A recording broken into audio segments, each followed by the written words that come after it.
I have pugs who just kicked off. They heard the ping pong and they think it's a doorbell or something. Puppies, come back. Between her pugs and my fire station, we have a lot of ambient sound. Also, and I may actually leave some of this in for character. I also have a brutal rainstorm going on here in Austin, Texas, which is not normal for us. So we'll fight all the noise. But I am so excited because I am here with Nelson Aspen and Alexandra Boyd. And I'm just going to preface by saying I cried at the end of this movie like a baby. I was on just my bed and I had decided, you know what? I'm going to drop the kids off at school and I'm going to take a morning where I stay in pajamas and just watch this movie in the morning and have a self-care morning, watch this Titanic film, have a cup of tea. And my husband came in the room and I just was bawling because at the end, and I don't want to spoil anything, but there is this sense of culmination of why you did the project, what it means for Titaniacs all over the world to have the hope and the love that is associated with this film. And at the end of this episode, I'll get you guys to tell me, where we can find both of you, where we can find the film and your podcast moving forward.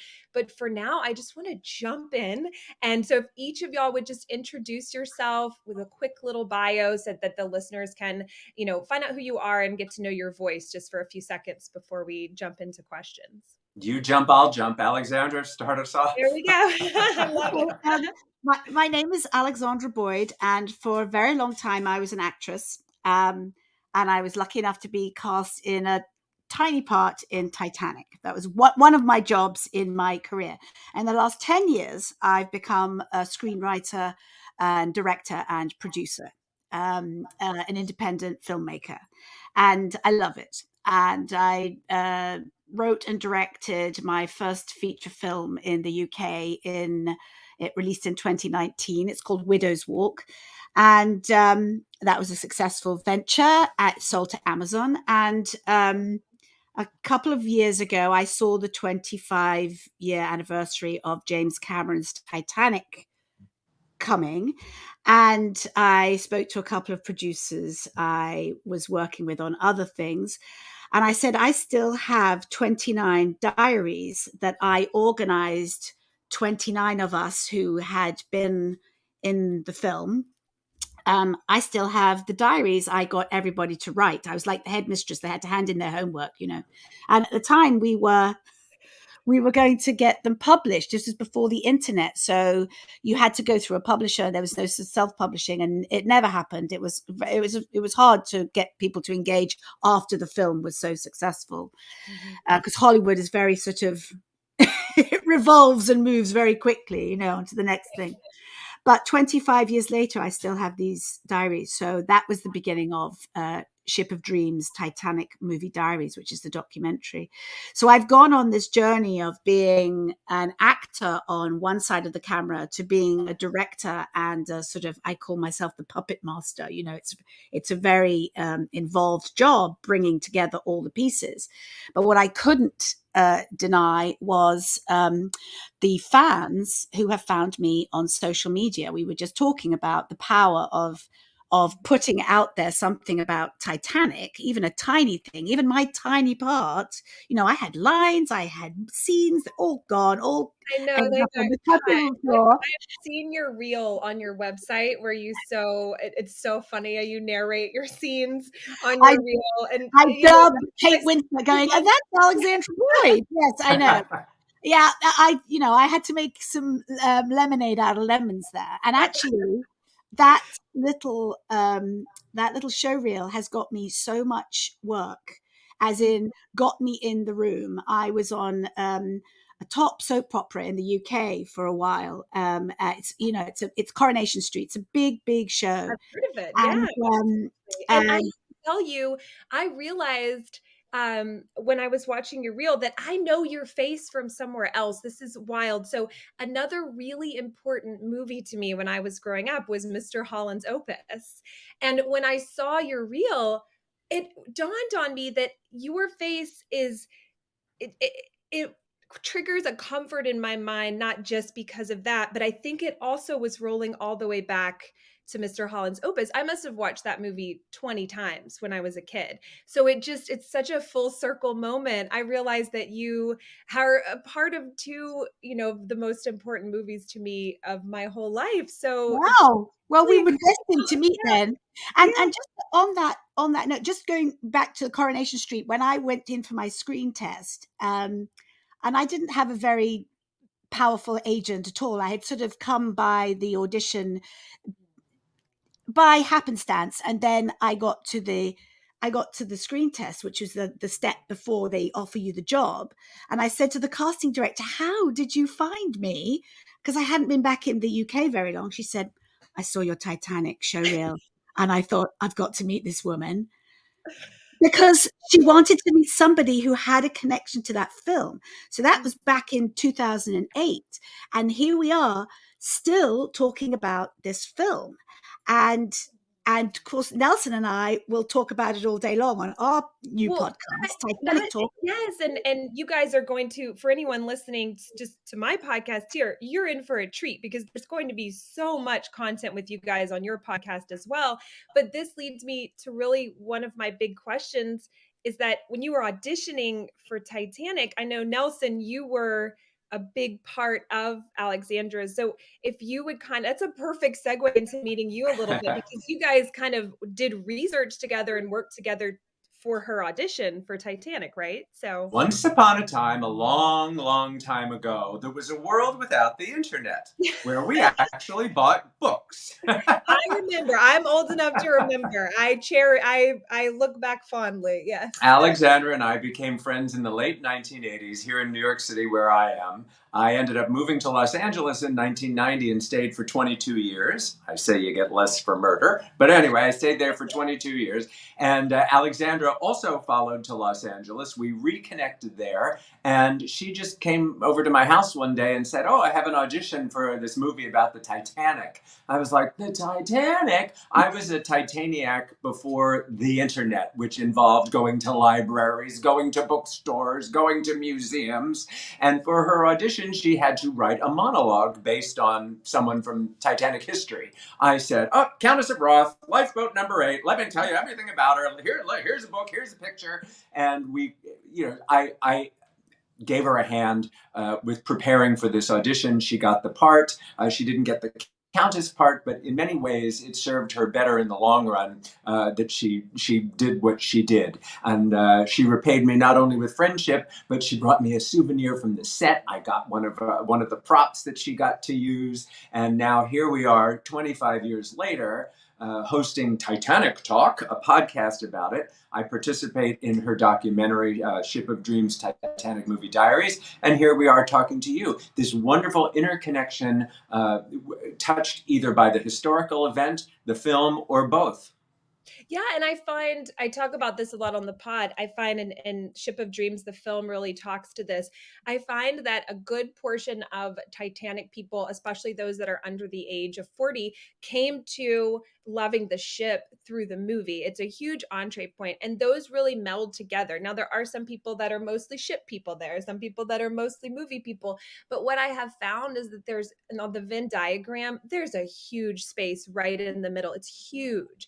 And I have to say, there's almost too much. I have so much to ask you. So Nelson, I'm coming back to you soon because I want to ask you about another specific connection you have to Titanic, as I think you and I have some interests that may overlap in terms of that. And Alexandra, I'll move to you and try to contain myself. It's very strange to me to be speaking with someone who is in the film. I think the 13-year-old version of myself would basically be fainting right now. So this is so exciting. Tell me, people will hear a lot on your podcast, so there's more coming. But yeah, if you would just kind of walk us through a little bit of what it was like to be on that set. So you've worked on this audition, you've done the research with Nelson, you've started to already embody the sense of, a British woman that would have been on the ship. So yeah, just maybe a few little nuggets of what the process was like of getting to that set. If I could go back in time to anywhere, I think I would want to go back to that set. So I'm very envious that you were there. I don't think anything all of our actors and all of the diaries all talk about driving from the San Diego airport over the border into Mexico and going to Rosarito, because the first thing you saw on the horizon was the Titanic. They were building this 90% replica of the ship. And so whatever time you arrived, it was in a certain stage of being built, cranes and this and that. It was being painted. So there was this sort of jaw-dropping moment, like, we're really getting on this ship, that couldn't be denied. And then the costumes, my costume fitting took like 4 hours, and this woman I was in a room, and this wardrobe lady kept disappearing and coming back with these huge boxes full of the most exquisite dresses, and a lot of them were original. It was much easier for them to find original Edwardian clothing than try to reproduce every single person who had to wear something. That was a whole separate trip. And then once I was down there, I bumped into Rosalind Ayres and Martin Jarvis, who played the Duff Gordons, and I know them because there was a sort of little clique of English actors who always kept bumping into each other in Los Angeles. And we'd done a radio play or two together. And they're like, oh, I said, oh, I've got 4 days work. I'm so excited. And they were like, yeah, well, don't make any plans, because we've been here for 2 weeks and we haven't seen the bloody set yet. And Victor Garber was walking around going, oh God, I'm a Broadway actor. I'm not used to this film nonsense. People were kind of moaning that they weren't working, and I was just happy to have a job, Absolutely. And then walking onto the set, which you probably know was a 3-story set in a huge, huge tank. So the set was on hydraulics so that it could be tipped, but the tank was going to be filled. And before they did that, of course, we filmed all the first class dining room scenes, and it was breathtaking to walk onto or into that first class dining room, because they had built the whole thing.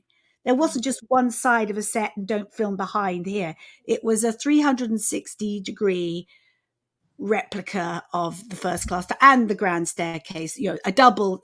So where they are by the clock is the top one, and then there's another layer as you go down, which was the grand staircase where we were walking, where she introduces everybody on the ship. The first thing James Cameron said to me was, "You've done so much research for this film, for this job, haven't you?" And I was like, "Thank you, Nelson." I know, Nelson's like, yeah. And then he goes, "What do you think of my set?" Like I was being asked my opinion of this exquisite rendition of the Titanic, and of course it all got dismantled and thrown away, because the tiny bits that were salvaged, every so often you'll see a caryatid from one of the columns or a piece of paneling, which is the paneling that there was not a door, it was a piece of paneling from I tell people this I make people mad because I go on about this, but I've heard at the time they sold off some of those sets, right? Because they didn't know if the movie was going to be successful. So a lot of it was just, let's make our money back on some of these things. And certainly, they had no idea they wouldn't need to do that. I'm going to just give you a little bit of movie maritime trivia on that, because Please do, the yes. movie, like, what if the movie had been a bomb? They would have, tried to recoup some of the losses, selling off the lumber or the props, whatever. The Poseidon Adventure, if you think the dining room on the SS Poseidon from 1972, Poseidon was a Greek god. It was a Greek ship. But why was there an Egyptian motif in the dining room of the Poseidon? Because they were recycling the sets from 20th Century Fox box office flop Cleopatra. That's why. So there you go. Seriously? Wow. Poseidon Adventure we're touching on everything, because the Poseidon Adventure is one of my favorite movies of all time. I grew up. Mine too. So sorry. I'm going to have to edit this out. My That's computer is doing something strange. Oh, that's from the dining room of the SS Poseidon. Okay, we'll start over that. My computer thought I was asking it a question, so it started answering. It said, "I can't help you with that today." Oh, I don't know. That's what it was. But no, the Poseidon Adventure is one of my favorites. I grew up watching it. I grew up with basically an amateur film historian. So, everything, disaster epics, 40s movies, Then 50s you would movies. recognize that from the Poseidon dining room wall. Oh, hold it up a little Oh, more. you have to go a little Well, I'm not higher. that limber. I'm not 14 Oh, that's years your old. leg. I thought it was your arm. Remember when Stella Stevens says, That's "So that's the amazing. cat this ship was named after"? Yes. That's it. That's There you go. amazing. Okay, well, just listeners, you should know, I thought it was Nelson's arm, so I was asking him to bend in a way that a human doesn't bend, but it was actually his leg and a really amazing tattoo. For It all your education, you missed something on anatomy. I know. I need to go back. So I should share. I'm at a weird angle. It's going to be upside down. So I have a make it count tattoo, and what's really cool is that the woman who did it, she just traced. It's James Cameron's handwriting because he wrote the note, but she traced it on this program, and it's so meticulous. So every time I show it to someone, they are astounded how much it looks like the actual note. And I just have this dream of maybe one day I'll meet James Cameron and I can show him, like, God, I've literally got your handwriting Handwriting on on my your wrist. body.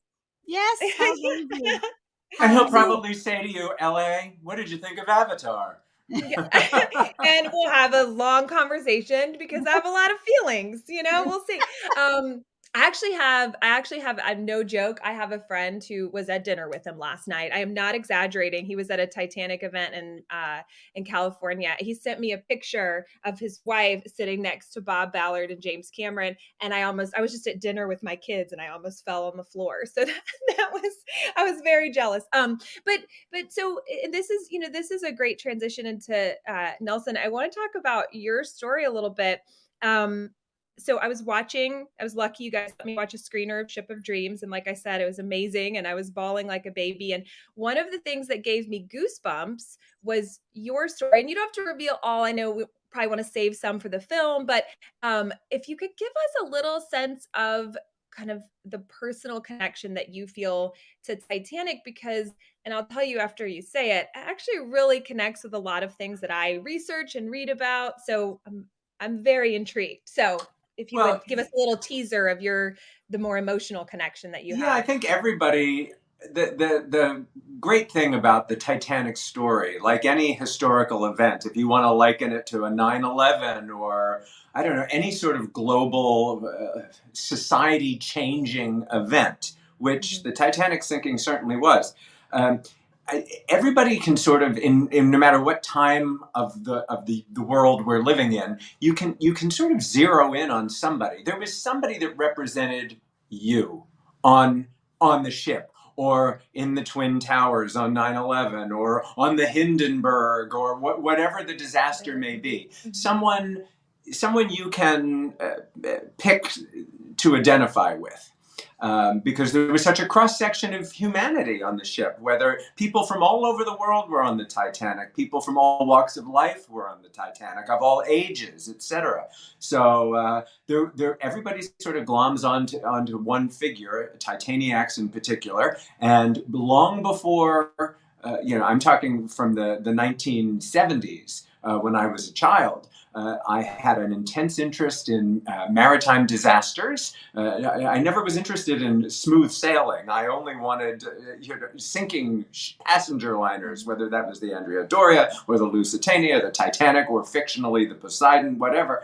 But yeah, I fixated on a first-class passenger without even knowing his name. It took years for me in a pre-internet world to track it down. I came from Philadelphia, so I thought, oh, Jack Thayer, because young Jack Thayer was from Philadelphia. If you look at old photos of Jack Thayer, there was a resemblance in that we were both young, waspy men from Philadelphia.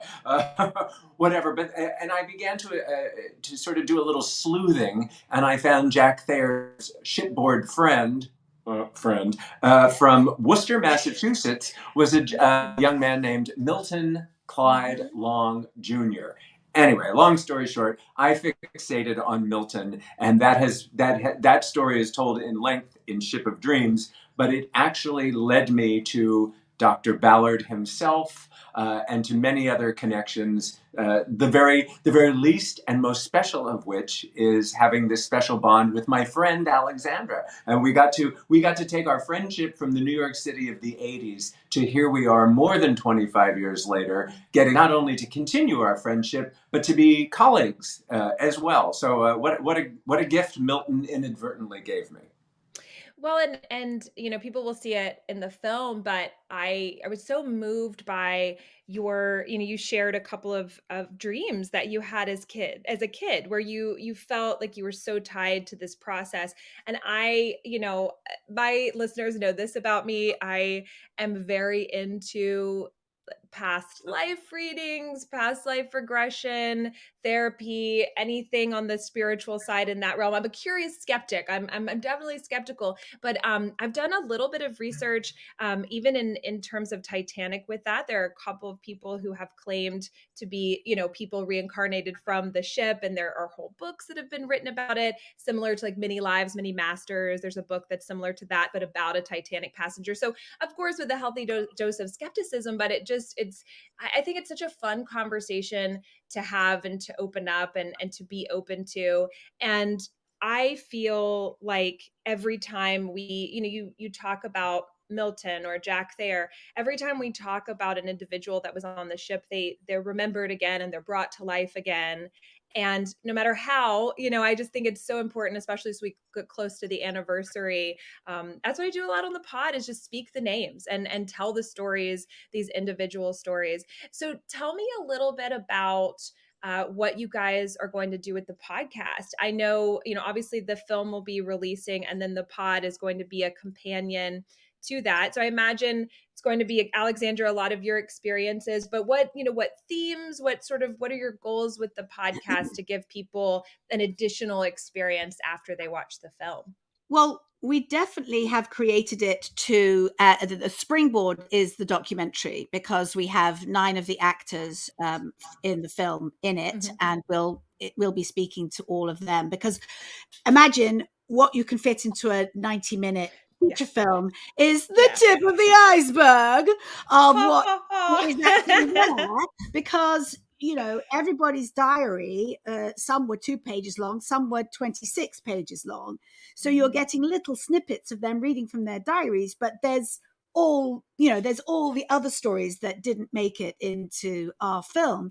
So we're definitely interviewing them. We're definitely interviewing the super fans who are in the film, and that they, like you, just feel so charmed by being connected in this way to that film. So that feels really just feels great to connect with them in that way. And then we didn't want to just make it about the film, because I feel like you can't separate the history and these real people who were really there, really suffered and lost their lives, or survived and have a survivor's story. So we're going to authors. We've interviewed examples, Simon Medhurst, who found out at 45 that he is the He's been great. on the pod. Oh, he Been has, on my yes. podcast. Well, Yeah, he's he's written a book, lovely. and Yeah. in that way, in the way that Nelson's life has been always connected to Titanic, mine has been connected since 1996. Simon's had always been there, and then all of a sudden, the stories. Well, there are as many stories as there were people on that ship, and another podcast about Titanic. I just think that there's so much to talk about and to tell, that why not? And if people want to listen, we're ready to Titanic talk. I've spent the last 30 years of my professional life as an interviewer. That's what I do for a living, is I interview mostly celebrities. But for me, one of the most fun things is to have a story idea, chase the idea, find the person to talk to about it, and then interview them. That to me is what gives me excitement.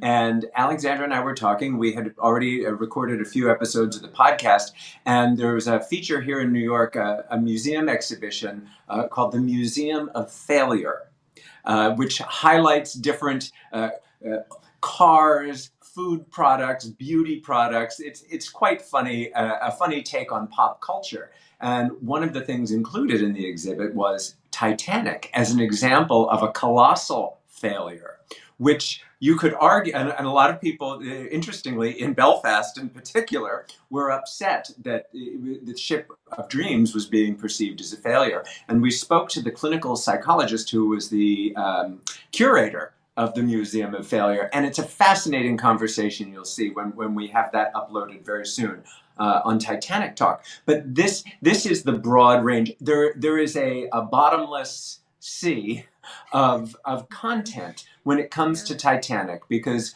I think there isn't anyone in certainly modern times that doesn't either recognize it or have a connection with it in some capacity, professionally or personally. I have a great story to connect to that. Elizabeth Ng Wong is one of the producers on Ship of Dreams, Titanic Movie Diaries. Ship of Dreams for short. We put Titanic in the title. She's one of the producers, and we met because I have a non-profit called Artemisia's Daughters, because I'm very keen to bring more young women into the film industry. We're not shown. I was not shown women directing when I came up as an actress. I think I worked with 2 my entire career, and I want to change that. And it's a generational thing. We have to start with young women. Absolutely. So Elizabeth is a fabulous female producer, and she was a documentary producer, primarily. So I interviewed her on Fierce Female Filmmakers, which was the podcast for my nonprofit. And she tells a story about teaching in Hawaii. She was teaching high school, and she did an exchange with some teachers in Siberia, of all places. So the Siberian teachers came to Hawaii, then the Hawaiian teachers went to Siberia, to just, cross-pollinate. Yeah. And how do I pack? Yeah, I was about to say that. I guess you don't pack in that scenario. You just buy new things when you get there. It was very hot. It was the summertime. So they go to Siberia, and they have this translator who strangely couldn't eat with them because there wasn't enough food, or there wasn't money to feed her as well. And the American teachers just thought this was appalling. So they took her out to dinner one night, and she goes, "Oh, yes. Well, you see, I've seen Titanic 7 times." This was in Siberia, a woman who could barely afford to eat. I mean, I'm not saying she was probably didn't have a lot of spare money, but she had seen Titanic in the cinema 7 times. And Elizabeth just had this moment. She'd always thought, teaching is great, but my kids get all of their history information from movies. And really, I want to be a filmmaker. And that was the catalyst that tipped her into going to USC to do to learn to be a film producer. So she tells this story, and then after we finished recording, I say, kind of apropos of nothing, Elizabeth, but I've got all these diaries from these actors from Titanic, and I think there's a documentary there. And I sent her a little pitch doc that I put together with images and quotes and so forth, and this is what the movie will sort of look like.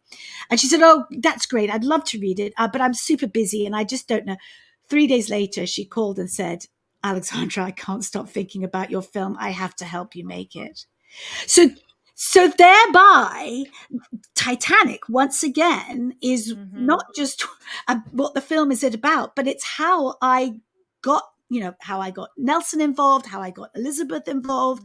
And you can almost not talk to even my partner. He's never seen it, so he has a thing. He's not seen it, then he's going to have to see it now, isn't he? But Alexandra, the trailer for Ship of Dreams, which you can see on the website, maybe you'll link to it here, but the trailer opens with one of your actors, Mark Capri, telling us the story that anywhere he goes in the world, if he says, "I'm an actor," they say, "Oh, well, what have you done?" And if he says the word Titanic, it's an instant conversation. Yeah. No, I remember hearing, back when they were on the PR trail 25 years ago, I remember, I think it was Kate Winslet telling a story about just, unplugging and being, I can't remember what country she was in, but she was like climbing a mountain. And India. She was in India. Yeah. And, got to this little village, and, even there in this remote place of the world, oh, Titanic, and I think for me, I told Alexandra this in message when we were we were planning this conversation. I mean, I am one of the people that your movie is about. The movie came out when I was 13. My listeners know this. I saw it 13 times in the movie theater. Every single time I saw it, when the credits would come up, I just thought to myself, one more time. And I guess I thought Jack would just live, one time. I thought eventually he would just wake up at the end. The But, alternate ending, the director's yeah, cut the ending. director's cut will just pop up. But, I had not a great childhood, and my mom passed away when I was a teenager, and this movie was one of our things. And so for a lot of reasons, it just, at the time, it was for me what the people in your movie are talking about, which is this lifeline of hope, something I loved, something I latched onto and could be mine.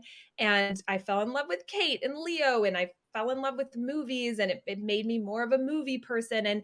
And now, 25 years later, this is what I'm doing. It just blows my mind, but it all makes sense. It all comes full circle. I think Titanic is this crazy tree, and you guys have, if it's a tree, you guys have tapped into it with this film and the podcast. It's this tree with so many branches, but if you're in the tree, you kind of recognize everybody in there, but everyone's kind of doing their own branch of something, and your film does a good job of showing that. Some people are obsessed with the costumes and the beauty of those, and they work on replicating them. There are people who collect items from the film. It takes on a lot of different forms. For me, it's taken on the form of this podcast, but it really is such a moving, I always joke, you put Titanic people in a room that have never met before, and then open the door 10 minutes later, and they'll be best friends, planning a cruise together. Like, I don't, like, that's, so In the Caribbean, away from the icebergs. yeah, I was about to say, but not in the North Atlantic. Well, I have a question, Ellie. Okay,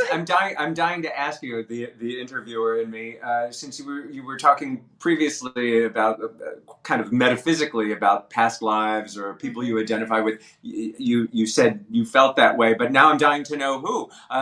Obviously, it's not the little girl folding her napkin, because you said you watching you were streaming it while you were sitting in your bedroom, having your dinner or something like that. Is there a character from Titanic history that we don't know about that's connected to you somehow? Oh, to me, I wish I knew specifically, but the only thing I have been able to, and I'll be quick, and if my listeners are interested, I'll do a longer version of this on an episode. But basically, I've been a little bit like you. I've always had dreams that involve ship, water, being alone in that scenario. I had a past life regression done last year, and it was really, I recommend it to everybody because it's just great therapy, if nothing else. It's just a very moving experience. But in that, she picked up a lot about water and a lot about me drifting off somewhere in the middle of the ocean. So On a piece of oak paneling. I know, right? What if I was actually Rose? No, but I wish I had a sense of, a specific person. I study so many people from the ship. I'm moved by a lot of the stories, but I've never had the moment where I've thought, I feel specifically connected to this one passenger. It hasn't happened yet. I'm going to recommend a book to you, which you may already be aware of since you're into that kind of thing. And you feel free to cut this out if you don't think it suits. There's a book, I think the author's name was Hugh Sutcliffe, and it's called You Were Born Again to Be Together. And it basically says all of your relationships, good or bad, are based on relationships from before and before and before. Oh, someone you may have hated then or murdered you then, maybe your spouse now, and you're working it out. But whatever, it's remarkable. And like you, I'm curiously skeptical. Yes. And my husband and I have just been reading Many Lives, Many Masters, which is the classic, obviously in that realm. And we're both kind of, we're interested in these thoughts and themes. And almost like hypotheses about the universe. We're very intrigued by them. So we're trying to go about it the right way, do the reading, do the research, use that healthy skepticism. But yeah, when I watched that part of the movie and you were talking about that, I just, everything is so, it seems like such synchronicity in my life right now, even including just sitting here with you guys. Well, I know we're on we've got a little bit of time left. One thing I wanted to do is ask you both a question that I ask pretty much every guest that ever comes on the pod. And you can take the answer wherever you want, which is, why do you think, for the film, it's 25 years later, but for the actual ship and that experience, we're 111 years in a world where horrible things, unfortunately, have happened all the time and continue to. But why Titanic? Why do you think Titanic is the thing that we have this common understanding of? It's a language we all understand globally. We use it as a metaphor, analogy. We, in our brains, it's just this reference point we've agreed on historically and culturally. Why do you think it is? And again, your answer can be in any realm with any theme, but I just always love to hear from my guests, why Titanic? Because obviously that's the question I'm always seeking an answer to on the podcast. So I'm asking it as well in my film, I think, because I'm fascinated by the history. I loved doing that job. I've been dining out on stories about being in Titanic for 25 years. So I want to know too. And I don't think I've quite put my finger on it, because yes, it's the romance. It's the romance of that era. I think of it's just right before the First World War, when so many people, when the innocence, of all that beauty, the size of the ship, the craftsmanship, the way it looked, the way, the modern era was literally launched with that ship and then sank 3 days later, and then came the First World War, and nobody ever recovered from that, because and then their own pandemic in 1918. Oh yeah. 19. So there's that element that it's a sort of metaphor for that, and I still haven't quite put my finger on why this film captured it so beautifully, other than James Cameron's attention to detail and passion for the details and for the history, and going down to the wreck 9 times or whatever. He sort of became the channel for all of that in the movies, which are so powerful. I say my film is a love letter to Titanic. It's a love letter to James Cameron's Titanic, and it's a love letter to the film industry and the power of movies. You said, it was one of the films that has made you a film buff. So it kind of all comes together with the history and the movie. But I still left the question unanswered, I think, because I don't think it matters. I think here we are talking about it, and to anyone who'll listen, and those of you who are listening, look at the mirror, look at yourself. Take yourself a good long look at yourself. Yes. In a good way. Yeah. No, so I haven't really answered it, other than to say I don't know. I really don't know, and it doesn't matter. And if we're, and to hear that from someone who literally is in the film and spent, a chunk of their life on this set. And yeah, I think in some ways you may be right. Maybe the answer is just forever elusive, but in terms of the film, especially, but it's, again, the tree metaphor, but it's just the magic never stops. I think 100 years from now, people will be returning to this movie for that magic. But also remember, on the set, we were being told to cash our checks, that this movie was going to sink like the ship. He spent $100 million for any movie at that time was unheard of, and he spent another $100 million, and it was never going to make its money back. He's on a tear, this one, and how wrong was everybody? And when we all first saw it at the cast and crew screening, it was before it was released, before Titanic fever hit, and I was like, this film is amazing, it's amazing, but I still had no inkling that it would have the It really impact does. that it has had and continues to have.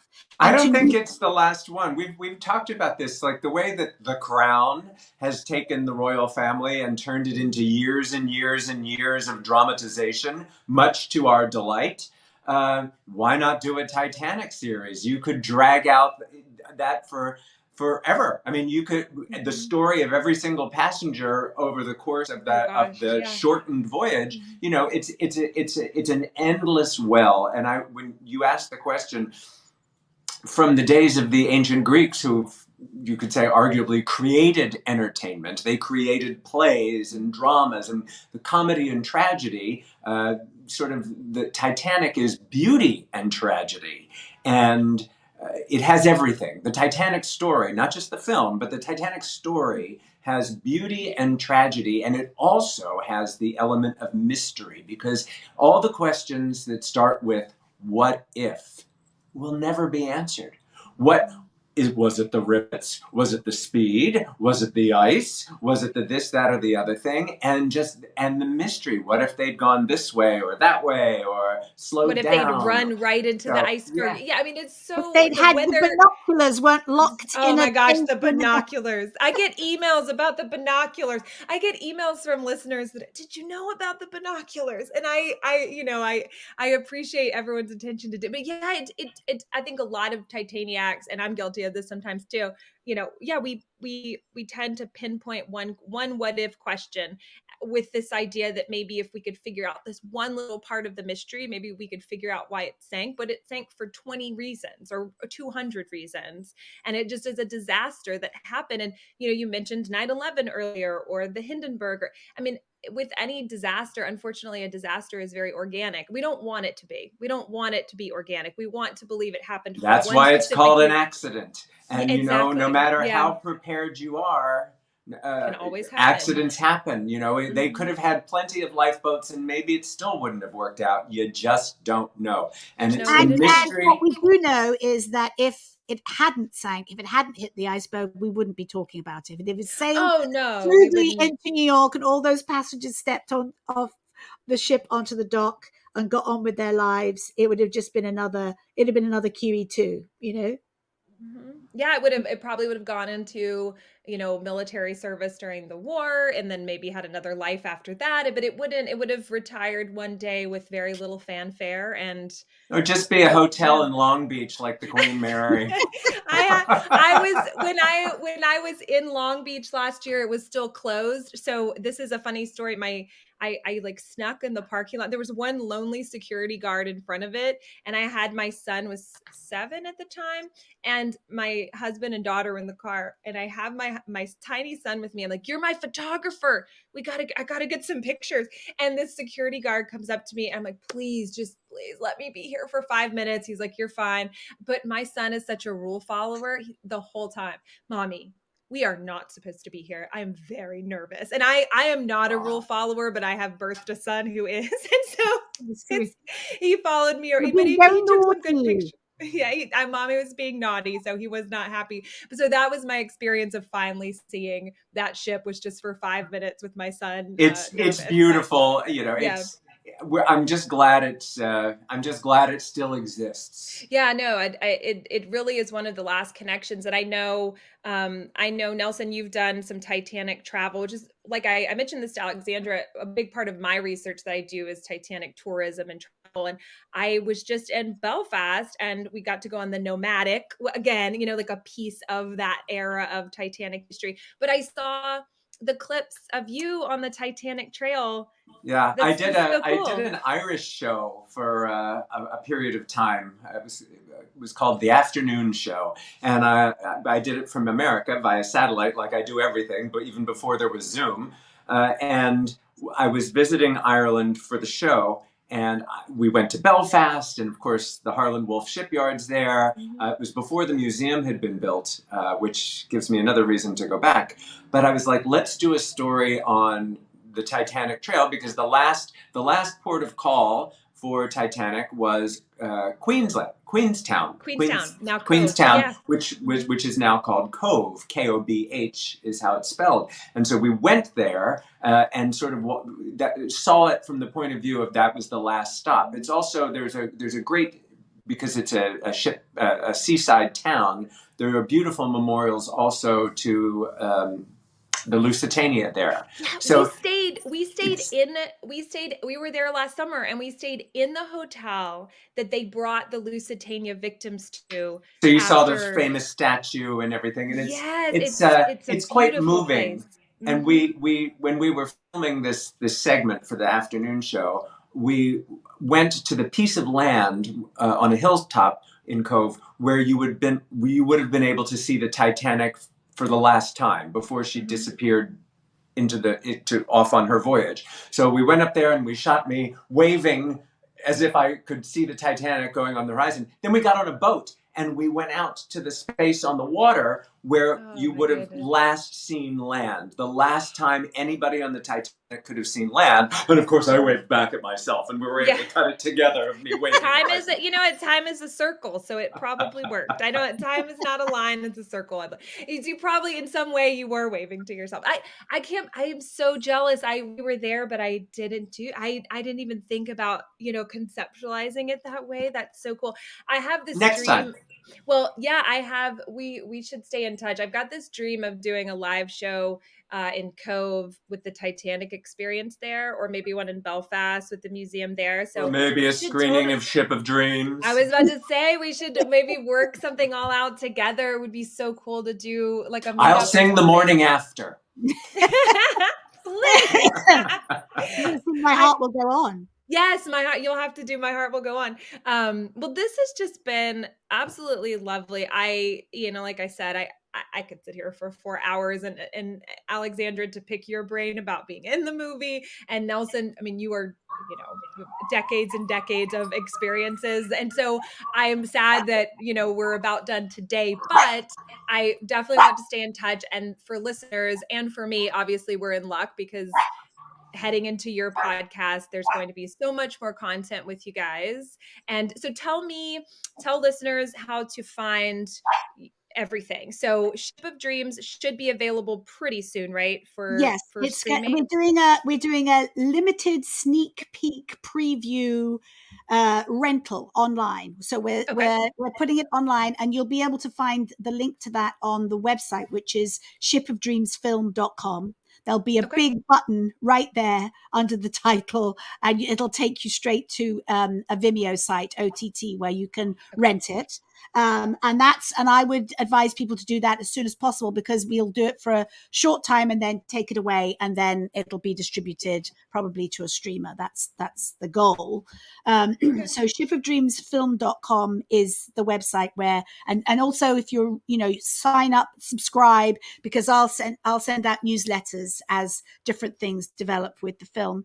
And then the podcast is called Titanic Talk, and the main home for it is on Buzzsprout, but it's connected to Apple Podcasts, and where you just can Google wherever it. people listen, they should be able to find it. Yeah. And I'll link everything in the show notes here as well. So we had to encourage everybody to do the sneak peek, because that will be available to commemorate the 111th anniversary of the sinking. It was you only get so many chances, and we didn't want to miss the chance to honor the lives lost. Absolutely. Yes. And I will tell everybody, again, so all of those links will be in my show notes to make it easy for everyone listening. But I have to say, when I sat down to watch the movie, I mean, I knew I would like it. I love Titanic. I love following all of the actors that were in it on Instagram. I love all of the creatives online. I think the Instagram Titanic community is really valuable and very far reaching. So I knew I would like it, but I had no idea how much I would be moved by it. You guys have tapped into that very human moment of what it feels like to be a part of something that's big and important. And I think, and I'm tearing up just saying it, but I think in life, we're all kind of looking for that. And then we as humans want to be heard. And so to see people get to sit down and read their diaries from this experience that they had 25 years ago is so moving. They were part of something huge and powerful, and it's affected their lives in 100 different ways. And now they can sit down and reflect on it.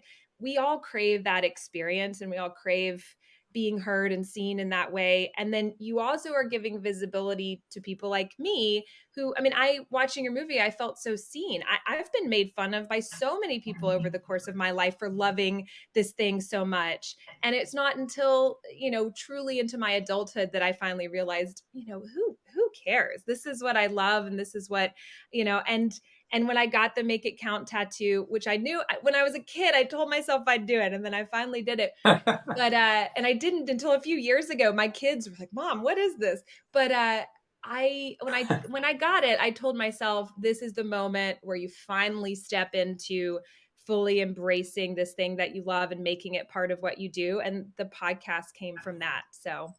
Well, just to sort of pick up on what you said about feeling heard, one of the things Elizabeth, my co-producer, feels very strongly about is giving voice to people who aren't normally asked to say something. Mm-hmm. And that's, as a documentarian, a lot of times what documentary films are doing. Yes. And we've spoken with distributors who are like, yeah, could you get like Leonardo DiCaprio to do the narration or something? Because, that'll really sell it. Okay, not for us. Wrong. You've misinterpreted. You're missing the whole. Did you see the film? Did you see the film? It's that idea that Leo and Kate and James Cameron have had a platform for 25 years. We know their stories. They're good. They're good. They're fine. They're fine. And what comes out, we have Emily Schweber, who was the casting associate to Mally Finn, who sadly passed away. It's a big part of the movie. It's a big part of the movie that's actors' process, not movie stars' process. But actors, jobbing actors who are really good at their job, really talented, they're just not famous. And what, my dream one day is that this film will get screened at drama schools and at film schools, mm-hmm. where people get a peek into the world of supporting actors, jobbing actors. If you're at drama school, this is 99% the kind of work that you can expect. And it might not even be something like Titanic. It'll be a TV series, a guest star, or, or a walk on, or one line or whatever. And what we have done, I do believe, is give voice to the actors and voice to the fans who aren't, you're right, they're that closet Titaniacs, but ours are out and proud like you. Yes, and that's the thing to do now. And it's a wonderful thing to be part of, and a wonderful, beautiful. And I think, I envision in my head, I feel like this is going to build even more of a community of that. And maybe one day we could all do some sort of meetup or something. I mean, I think there is just, we all feel so seen and heard through this. And I know, Nelson, I know you have to go, so we can, I do, but now my brain's we need to start Titanic Pride Day. Who wants to design the flag? I'm sure there are a lot of people out there that will design a flag for that. If there's somebody with a cinema or a screening room and a bit of a budget, we could come and create an event where we would screen Ship of Dreams, Titanic Movie Diaries, and then have some of the actors there at Q&A, but also read more of their diaries out loud. Podcasts. Well, podcast number 1, but we'll talk off recording because I've got an idea for that. So maybe we can put some karma out into the universe and get that going. Jennifer Garner is going to play you. As I'm staring into my phone, I'm like, she's like young Jennifer Garner. Oh my gosh! Can you follow me around all day with? That's the best compliment of my life. My day is going to be good now. Well, we'll wrap up for now, but just with the reminder to listeners that there's so much more to come with your podcast and with the movie. And so all of that will be findable in the show notes and on your website. And so, listen to this and then immediately go there and you'll discover so much more to listen and to watch. So thank you guys. This has been absolutely lovely. Thank you for having us. Yes, of it's course. been a joy. Absolutely.